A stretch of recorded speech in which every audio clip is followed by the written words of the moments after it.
Just out of college, he's beginning his first job search.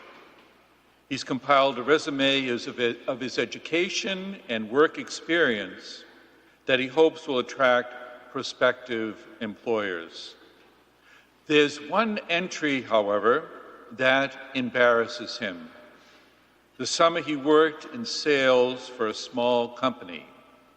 He worries that the dates of his employment, less than a few weeks, will be a red flag to anyone hiring. But in that nightmare job, mercifully brief, he learned a lot about handling difficult clients, following up on complicated orders, and dealing with unreasonable bosses. And he's resolved to explain that in the interviews he hopes will come. It's a small figurine that has been in her family for years, a ceramic angel made by her great-grandmother. The angel is all that remains of their possessions. It was found in pieces in the ashes of the fire that destroyed their home. One of the boys painstakingly glued the pieces together. You can see the fine, spider-like black lines of the breaks. The angel now sits in the center of the family dining room in their new home as a reminder of the impermanence of things and objects, and in the permanence of a family's persevering love.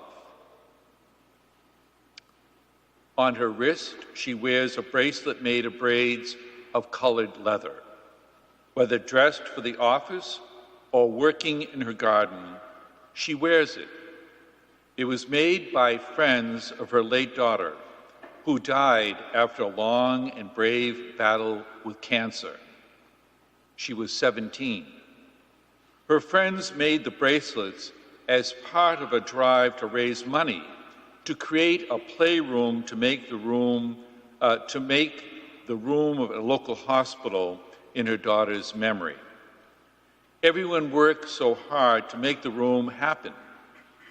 After a year of fundraisers and events at which she and her husband told the story of their remarkable daughter, the room opened, their daughter's name above the door.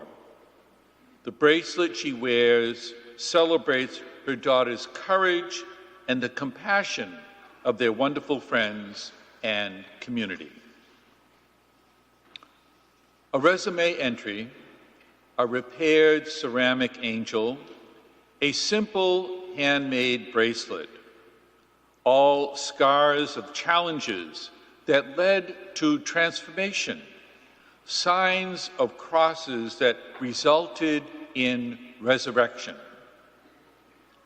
On Easter night, we heard Jesus shows his own scars and talks about them freely.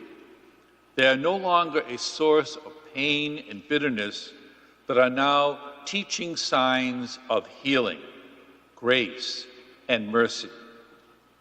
They mercifully heal Thomas's troubled soul, riddled with the loss of faith.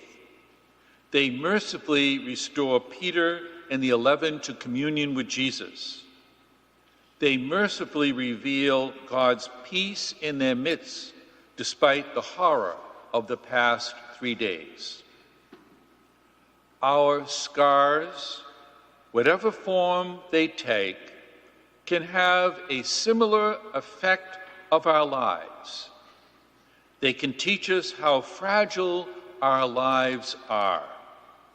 They can mercifully reveal to us the love of God in the compassion and care of those who treated us.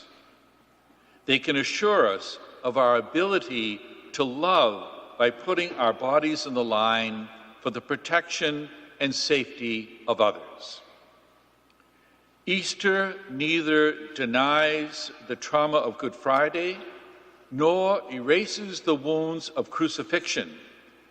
Easter is God's merciful compassion, moving us beyond the scars of crucifixion to healing and wholeness of body, mind, and spirit. It reminds me, I don't have this written down, and I meant to say it at the 8:30 Mass this morning. It reminds me of what one pastor told me in my last parish. John, there's a thin veil between wholeness and brokenness. Thin veil between wholeness and brokenness. Definitely, he was emphasizing how fragile we are as human beings. We're not invincible. We're not supermen and women. There is indeed a thin veil between wholeness and brokenness.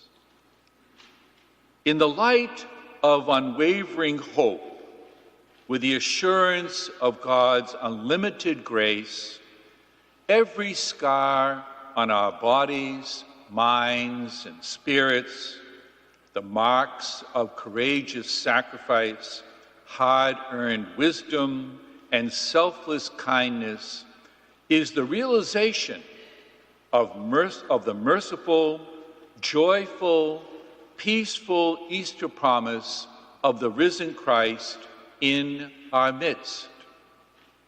Friends, we are therefore an Easter people of faith, hope, and love, now and forever.